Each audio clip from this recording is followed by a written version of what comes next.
In the warm hills of Tanzania, where faith guides families and tradition shapes destiny, a young man named Daniel stood at the doorway of manhood. At just 20 years old, Daniel was respected in his church. Faithful, calm, a choir member, a man who believed in prayer before every decision.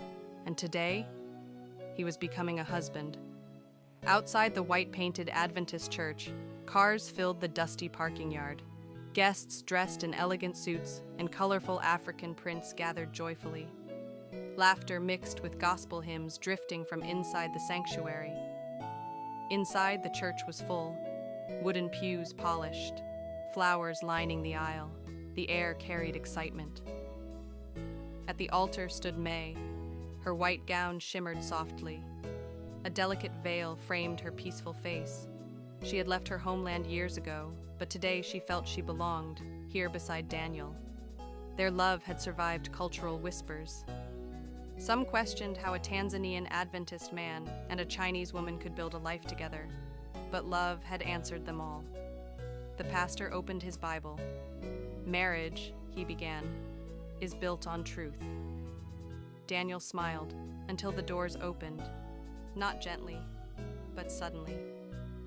A young woman stepped inside. Her name was Asha. Her dress was simple, her eyes were steady. In her arms, a baby boy wrapped in blue cloth. The murmurs began. The baby cried. Asha's voice trembled, but her words were clear. "Daniel, this child is yours."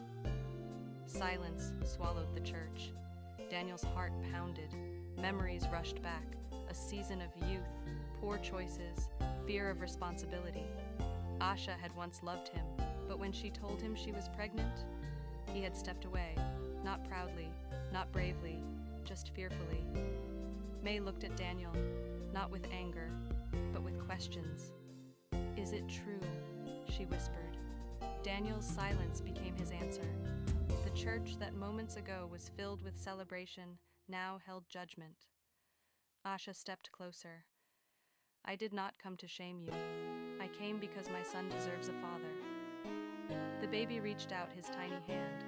Daniel felt something inside him break and rebuild at the same time. He walked down from the altar. Every step felt heavier than the last.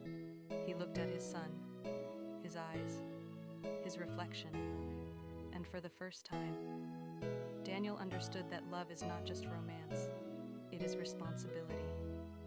He turned to May, tears in his eyes. "I wanted to hide my past, so I wouldn't lose my future." May closed her eyes briefly, then she spoke softly. "A marriage cannot begin with a lie." She removed her veil, not in anger, but in dignity. Daniel turned to Asha. "I was afraid," he admitted, "but I will not run anymore." That day, there was no wedding ceremony, but there was truth, there was accountability, and there was the first step toward becoming a real man. Months later, under the same Tanzanian sky, Daniel could be seen holding his son outside the same church, not as a groom, but as a father learning to lead with honesty. And May, she chose peace over pain, because sometimes the child who changes the ceremony is the one who saves a soul.